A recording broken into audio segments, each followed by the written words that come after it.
wakyaleeteddwa nga just omukugezaho okuhinga ebitookye Vision Group yakuleetera Washington Mugerwa omukugu omukuhinga ebitookye kandi naija kushomesa uko oyine kuhinga ebitookye okabiihamu entaasi ya mpango. Omwoleso guno gujja kubanga gusobola okukusomesa kiki kyotosobola kusoma ku luli kinaffe kye tuyiseemu okusobola okulaba nti tusobola okukulaakulanya farming n'okusobola okulaba nti nno tusobola tutya okuba nti tugimisa ettaka okuba nga tulima ebitooke naye nti bisobola okuwangaala ate nga tebirwadde ate nga n'enkota yennyini ebeegezze. Mugerwa najjangu byali kuza kushomesaho nibiza kuyamba omuhingi okurwanisa obukooko mu rutookye kibaasisa omuhingi kuganyulwa mu kihango.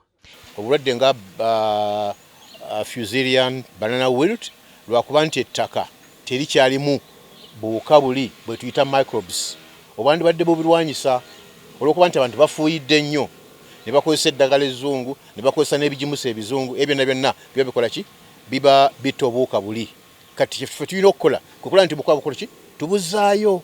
yayehanangiriza abanyayuganda okureba ngu bahika omwoleko gwa Harvest Money Expo okwetungira amagezi aha muhingi n'omuriisa. Ku bintu byegenda okusomesa ye concept ey'okuba nti liisa ettaka liriisa ekitooke kikuliisa ekyo. Abantu abasinga baliisa kitooke kyokka. Buli oliisa ekitooke kyokka kiba kitegeeza nti ettaka liriisa eki oliriisa ettayo. Kati tugejja kuba tukozesa okusomesa engeri gy'okulamu microbes era microbes ezino wano. Omwoleko gwa Harvest Money Expo guri kutebeekanisibwa Vision Group buli mwaka ogw'omwaka ogu nigwija kubaho ebiro 23 okusia ebiro 25 by'okwezi oku omu kishaayi Kororo muri Kampala. Microbes ziri everywhere. Buli kifo kyonna kirimu microbes naddala mu ttaka. Kati tukozesa ebikoola oba ebintu byonna ebikaze ne tubiriisa ne bisobola okusika microbes ezo okuva mu ttaka ne zijja ne zibeera mu bikoola omwo. Kati ebikoola by'okozesa buli oba ogenda okusimba ekitooke n'ozikozesa mu ttaka.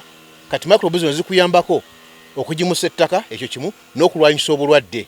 Kampuni ezitiiremu ssente omwoleko ogu harimu ya National Agriculture Advisory Services ninga Jete Nads, Ntunga Nutrition, Engineering Solutions, Technoserve, KBIC na Akvo. Kandi okutaaha omwoleko ogu ni shiringi omutwaro gumwe gwonka kandi okushomesibwa nakwe n'okumutwaro gumwe gwonka. Aha mwoleko ogu nihiza kuba harimu okushomesibwa kw'emiringo 27 mu biro 3 byonka okutandika ebiro 23 by'okwezi oku okusia ebiro 25 by'okwezi oku aha kishaayi Kororo muri Kampala. Gasha kwa Mutebi Sulaiman.